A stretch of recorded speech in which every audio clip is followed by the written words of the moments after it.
Hello and welcome. Pull up a chair, get comfy, grab a drink, and let's have a conversation. We're going to have a conversation from my heart to yours. And today, my guest is my angel mom friend, Kimberly Grunberg. How are you? I'm good, Mary Beth. Thank you for having me. Yeah, thank you so much for joining me. It's a long awaited conversation that we have to have today. I'm so excited. I know we've done this once before and it was a lot of fun and I didn't want to stop. So hopefully I can keep to your time limit. If not, then we'll have to have a part two. Yes, let's do that. Okay, so the reason we know each other is through tragedy. You're an angel mom, and your angel. Will you tell us about him, his name, and something about him that brings you joy when you remember Shawn? Sure. Do you want his picture now?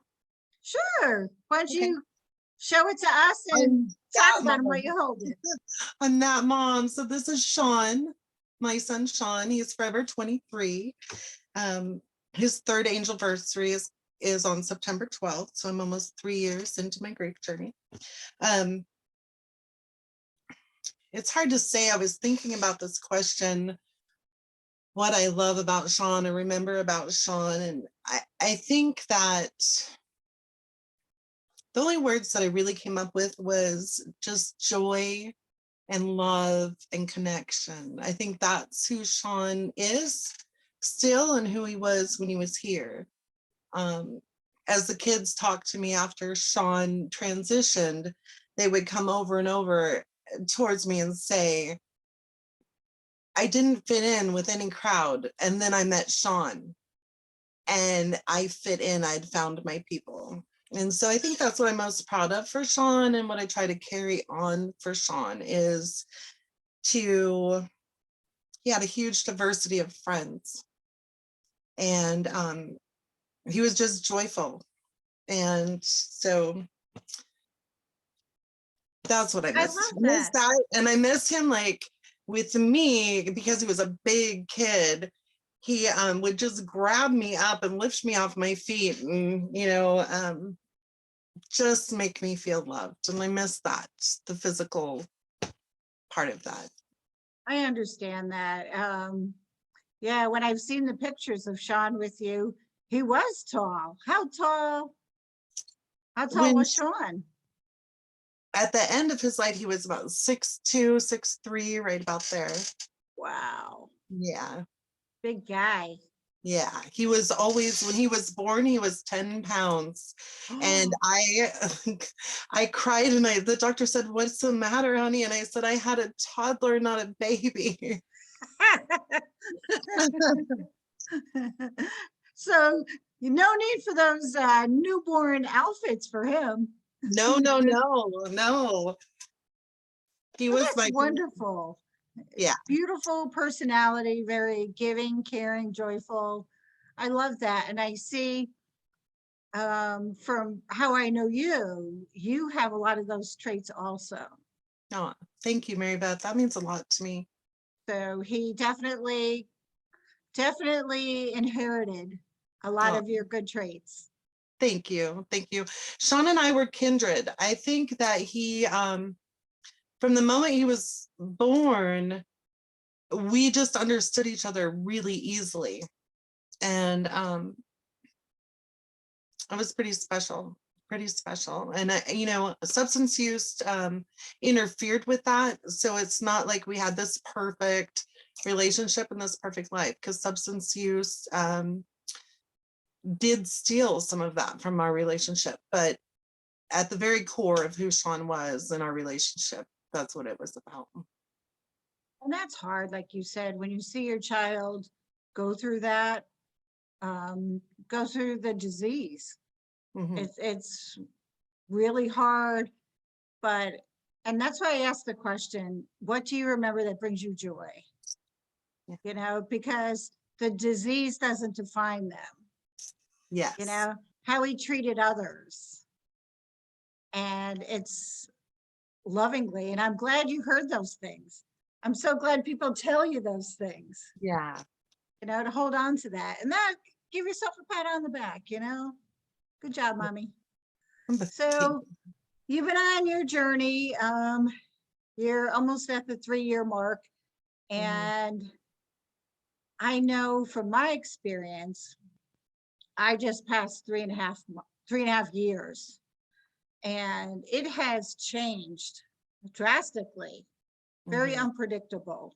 You want to share a little bit about your grief journey, maybe how it was in the beginning, your experience to the evolution where you are now? Sure, I'd love to.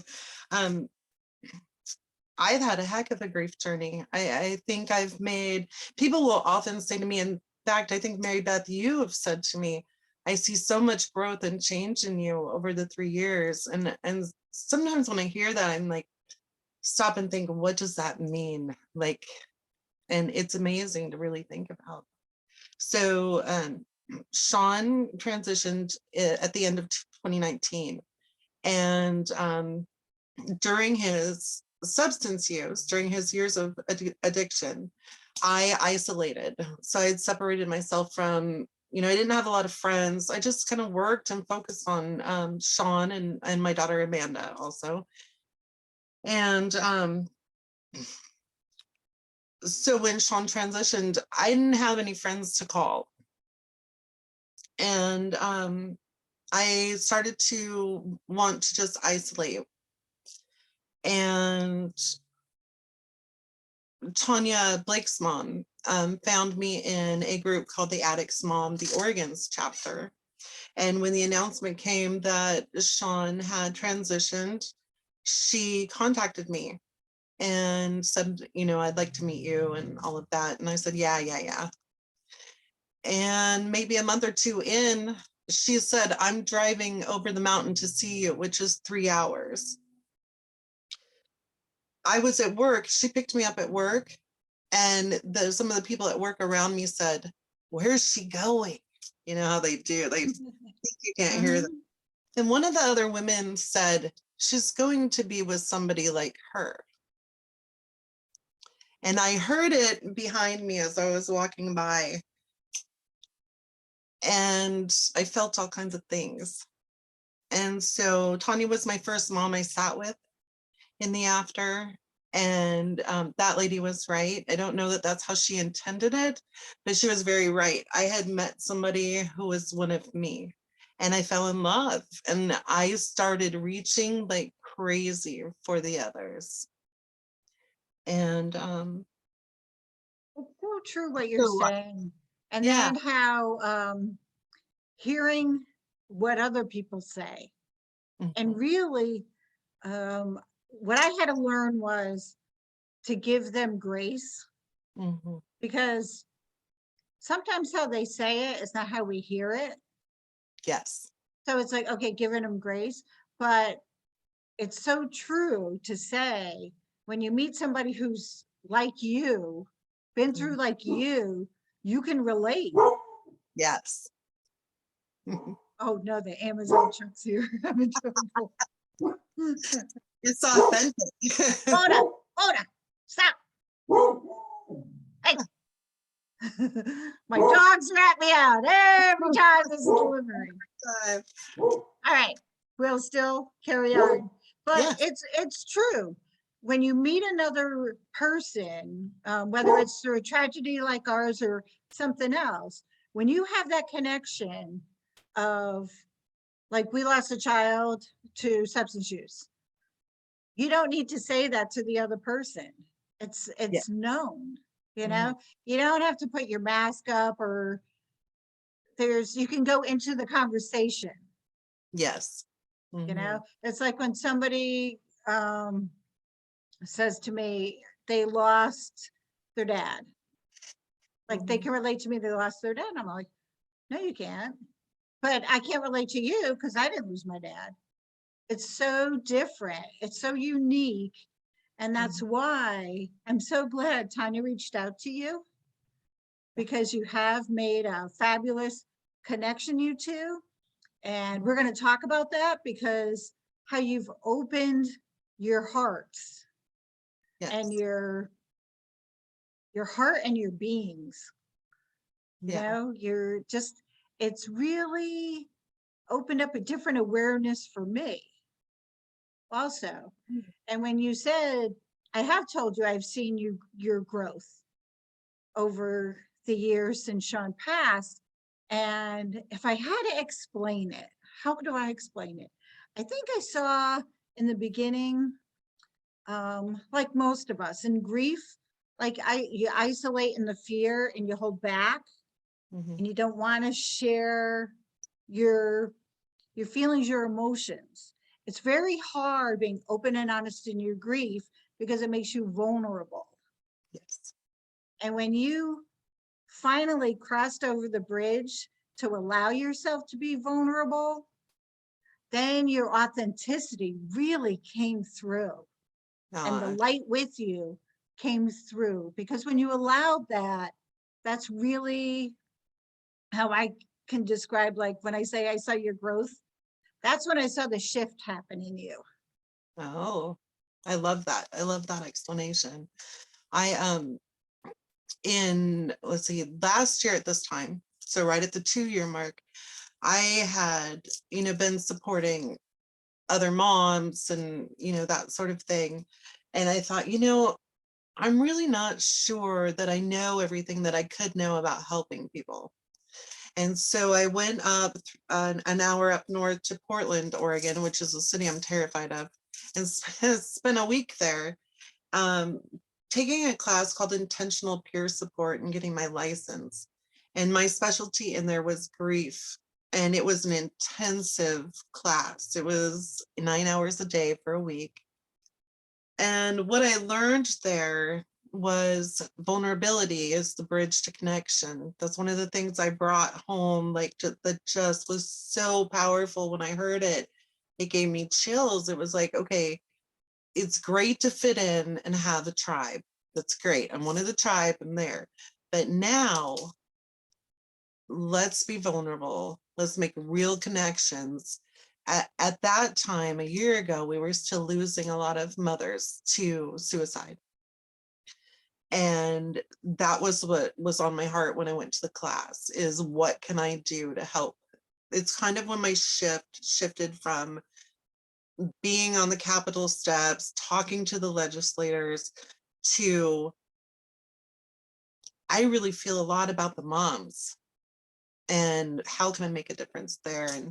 And I think it was at that time when I started finding different ways to be vulnerable and showing that people could do that and that it would be safe to do so. And like you said too, it's finding ways to be vulnerable and feel safe about it, Mhm. you know? And I know from my experience, sometimes being vulnerable is very difficult once I've gone to the edge of it. Mhm. And then there's times where um, I've learned in my journey when to give myself permission, like give myself permission. I don't have to be friends with everybody, and everybody has to be my friend. And it's okay. And then to give myself permission of sometimes I want Ryan to myself. Yes. It's like I put him out there to everybody. And then there's times where I want to be alone with Ryan, not alone in my grief, but I feel like I want to just wrap him around myself a little bit. Mhm. You Yeah. know what I'm saying? I know exactly what you're saying. And it's interesting that you and Tanya are two of the people that I'm very close to. And I know Tanya and I've also had that conversation. I know I think part of the journey is we want them not to be forgotten. We're so afraid in the beginning they're going to be forgotten. And at some point, we start to realize that, of course, they're not going to be forgotten because we are the connection.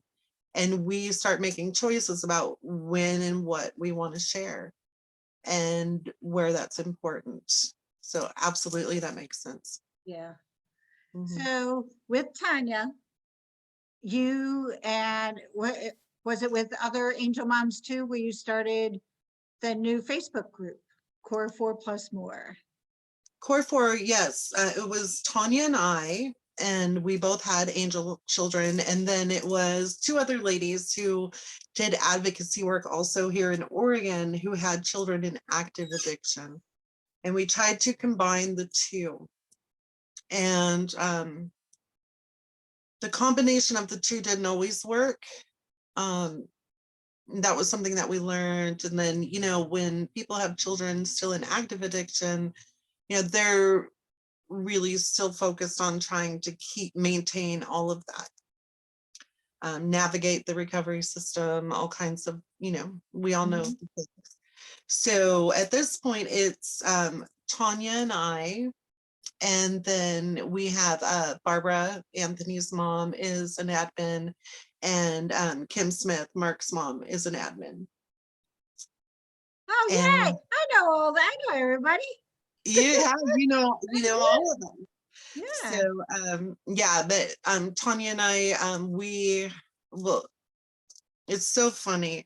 I had a dream about Shawn, and I had met him at the beach. He had met me there, and I ended up later saying to Tanya, whenever I go to the beach, I have this picture in my head and all the kids are there and they're just all on the beach, and I want to take them all to the beach. And I was frantic, you know, just like this. I just want their pictures at the beach, and I'm crying and I'm telling her, and she goes, do it. And I'm like, do you think we can? And she's like, yeah. And I think within a month, we had all the pictures gathered.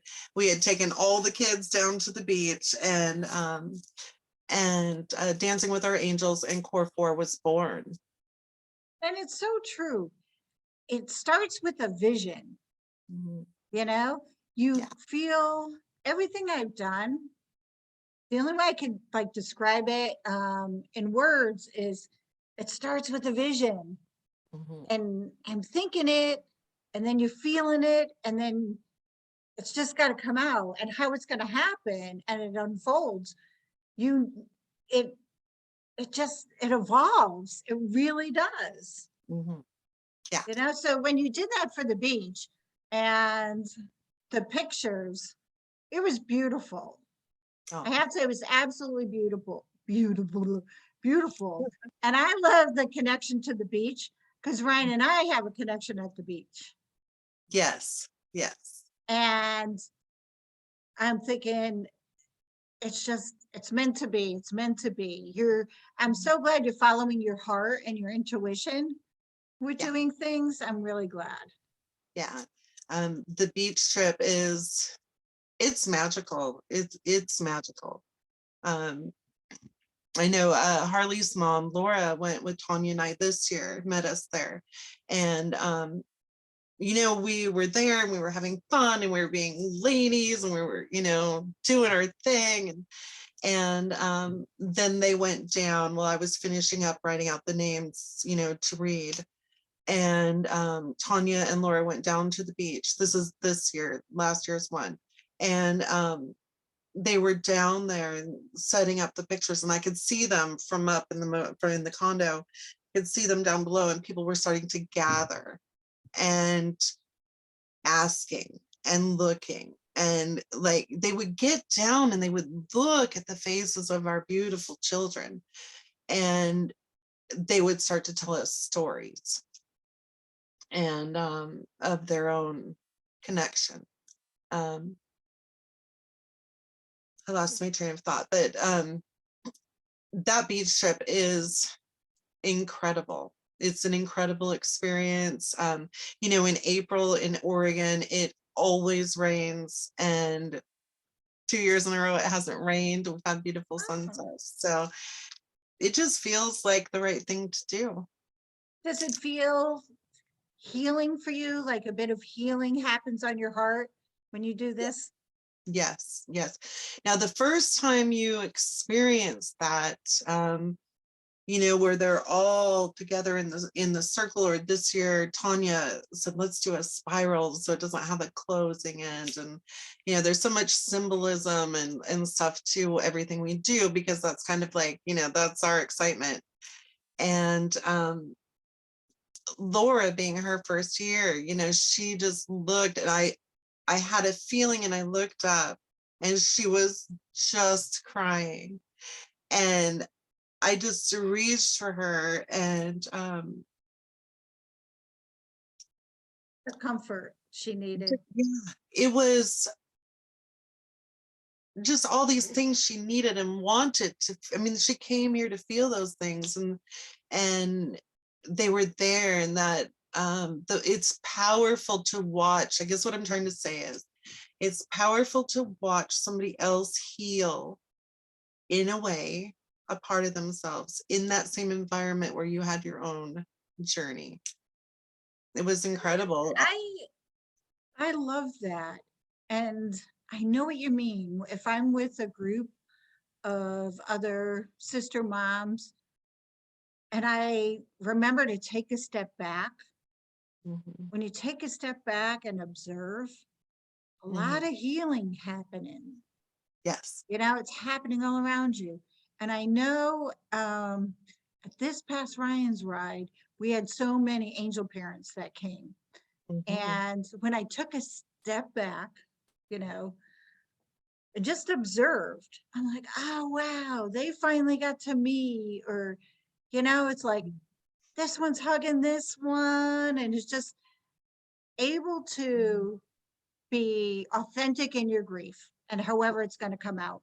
And it could be tears, it could be smiles, it could mhm, be a nervous laughter, but whatever it is, it's allowing it to happen, allowing it to happen.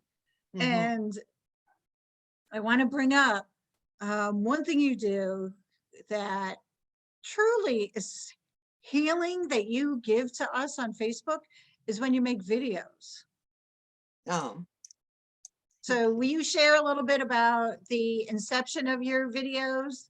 How about the inception and the intention of okay. the videos Sure. that you make?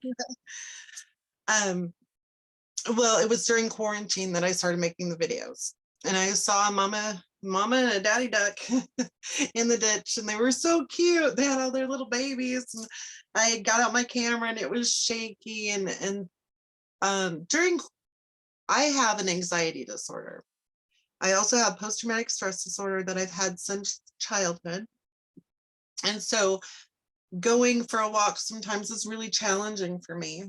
Um, and then I have one other challenge, which is when I was 28, I was diagnosed with MS. And so depending on how much stress I'm under, I will shake or not be able to walk really well. And so I'm filming these ducks and I'm putting this little sound to it. And the screen's shaky and all that. But I'm like, oh, I want to show everybody how my new friends how cute these ducks are. And everybody was like, oh, that's so cute. And I was like, oh, this is fun. This feels good, right? Everybody likes it. Mhm. So that's how it started. Um, and then I started recording myself walking. Like I would put my feet into a lot of the pictures moving into the video. The reason I started doing that was because of the MS and I was losing mobility. The stress was making me lose my mobility. And so I first started videoing myself walking to check my own mobility. Does that make sense? See, okay, how bad does it look like when I'm walking? And the videos are also, everything's a process and a story for me. But um, as I started sharing these things, people started connecting to them a little bit. And I have anxiety too, or I have a health condition too, or I've never seen such a beautiful place, or I live in a beautiful place too. Whatever it was opening conversation. And it felt great. It felt great to connect. And I love taking pictures. And it just kind of It's became a thing. it's And then I have to tell you one more part. yeah. One day there was this video that popped up on Facebook, and it was this woman on the back of a motorcycle, like a Harley motorcycle, and she is taping it. And the day that you did that, I was really sad.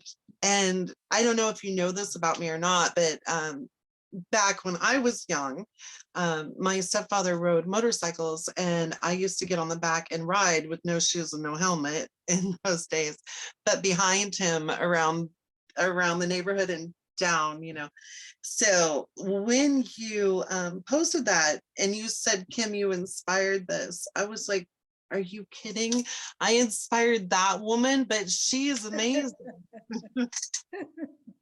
And I went crazy.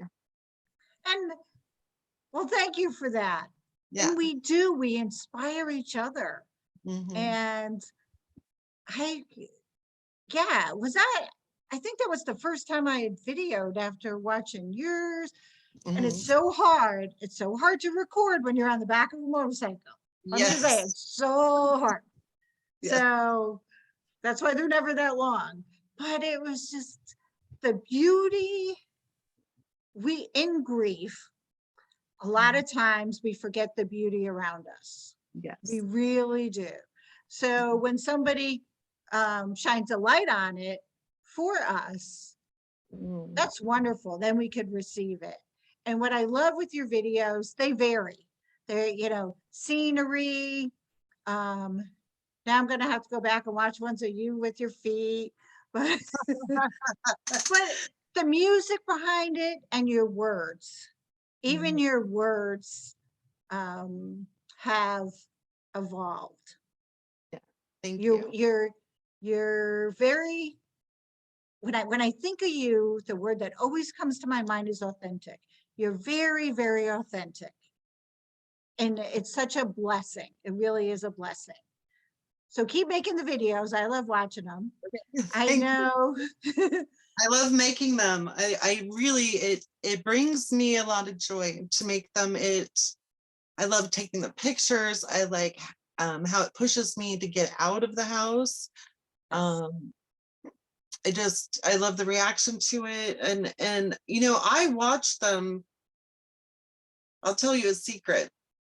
Most of them, I watch them and I know they're done when I get goosebumpy or I cry. I'm like, this is the one. And it's because I connect to it. It's because that's when the authenticity comes out, because I never create anything with the intent of impressing somebody or competing with somebody or anything like that.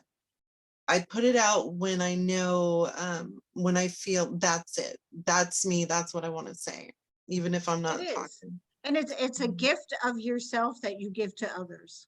Yeah. And I have read, when I read the reactions and the comments, and sometimes it's like, oh, I don't have the time to see it, but I save them because there's always that moment where if I'm on a computer all day or something, and I just can't figure out how to exhale. Yeah. I just can't figure out how to exhale. I go into one of your saved videos. Oh. And it brings me from here where like, okay. It's okay. That's it. So hopefully, if you're going to start going for royalty fees, that I just can't even tell you what that means to me. I know that you know this already. We've talked about this before, and I'll try to make it really, really quick. Before Tanya came to see me, I don't even know how it happened. I don't know how I signed up to get a card. I mean, I know where you do that now, but I can't remember in that time frame from my own experiences how I did all that. But when you sent me the cards, I will never forget that moment in my process. There's a lot of that first year I don't really remember, but I will always remember that moment. And the reason is my husband had gotten the mail and he brought it in and said, there's something for you. And it was your card. And I opened it and then I started to cry. And he said, what's the matter now? My husband does not like me to cry. So he doesn't handle that well. So anyway, I said, let me read this. And I read Ryan's story out loud. the connection that I felt in that moment, I read every word out loud and I cried and struggled through it. Something about that moment, it was as if Ryan and Shawn were there together, which angel moms understand that we have this connection with all kinds of angel parents where we feel that our angels have come together at some point for a purpose. Like we know that Shawn and Ryan are here now with us. So there was such a connection made with you that it was a lifeline for me. There was such a authenticity in your story, you telling Ryan's story, that it gave me permission to not be ashamed of my son. It gave me permission to not have to silence his story and mine. And so I want you to know that you doing that, it was a lifeline for me because I struggled in the beginning quite a bit. So. Well, thank you for sharing that. I appreciate that. And it's like the intent of my doing the cards and sharing his story. I always said from the beginning it was twofold. One was over the fear that Ryan would be forgotten, and I wasn't sure what I was going to do. And then the second was I had nobody to turn to when he passed. No other family or nobody I knew, but my heart ached for the moms. My heart ached. And I wanted to do something to let him know you're not alone. You're not alone. And I still feel that's my purpose, is reminding others, you're not alone.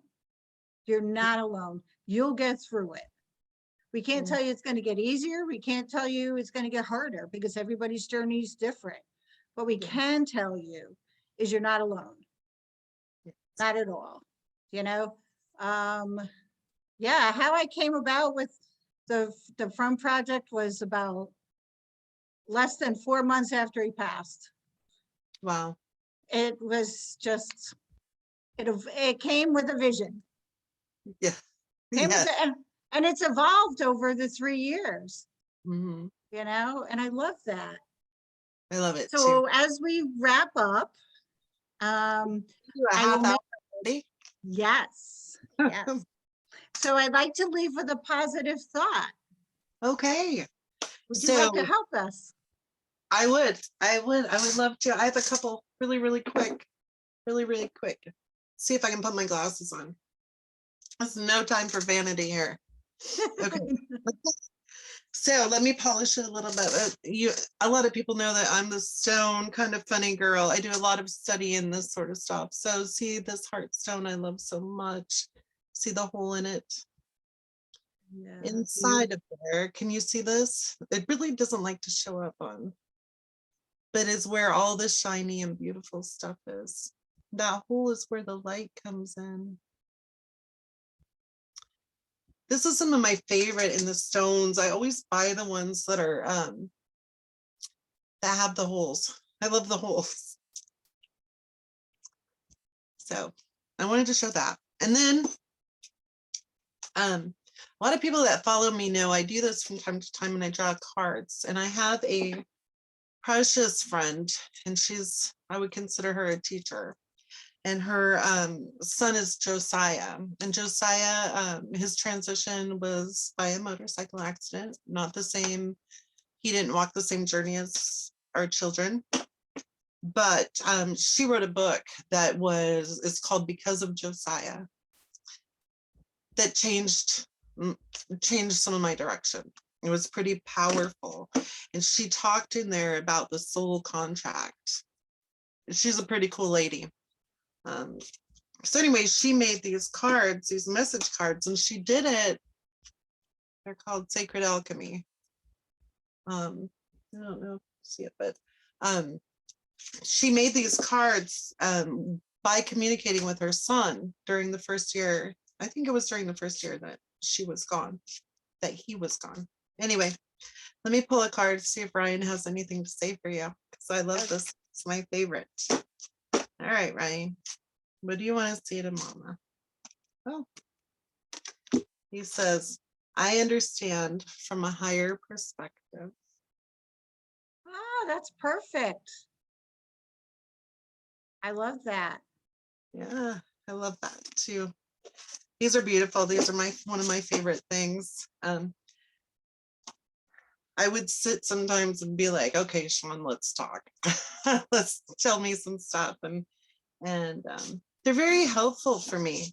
And I don't meditate well, and I don't do yoga well either. I'm not a hold still, be quiet kind of girl. I don't know. So these really help me. They help me settle. So what we'll do then is in the comments, we will post a link to the books that you were talking about because Sure. of Josiah. So we'll post a link to the book. We'll post a link to the Facebook pages, Core 4 Plus More. And then you have another Facebook page for moms interested in the retreat. Yeah, most people can find me on my personal page. It's just important to remember my personal page is public. There's a reason for that. It's awesome the way we advocate. Sometimes we're ready to let people look at what it looks like, what we talk about, because I've actually had mothers contact me that said they had no idea until somebody shared something that I had posted that fentanyl was a thing, or that, you know, they saw something I did and they go, what the heck is she talking about? And then I have goosebumps. And then they went and talked to their kids and found out some things that maybe they, for the first time. And there have been kids that have gone into treatment. There are kids that are in recovery, and there are kids where there was some prevention because they saw what we were saying to each other and they went, what is that? Tell me more about this. I agree. And that's why the From Project is a public page. Yeah. Because our support groups are private. And I get that. I do. I get that. And we need that security. But I also found that the other people don't know what you're feeling and don't know what's normal or the details, fentanyl and all that. So it's the From Project. I look at it as it's a soft place to land, and it's for anybody, you know, and it's hopefully helped. I hope I have helped as many people with their processes that they go through as they've helped me. Yes. So, I understand. okay. So as we close, like I said, we'll have the links in the comments. You can find the From Project on Facebook or send an email to the From Project at Gmail. Oh, lost my breath. The From Project at gmail.com. Ask questions. We'll get back to you. Post comments. We'd love to hear about it. And remember, you're not alone. We're sending you love, hugs, support, and compassion from my heart to yours. And here's my guy. I am Forever Ryan's mom. Hey, Ryan. And thank you, Kimberly, my friend, for spending some time with me. Thank y'all for watching, and we'll catch you at the next conversation. So have a good day. Love you. Bye, everyone.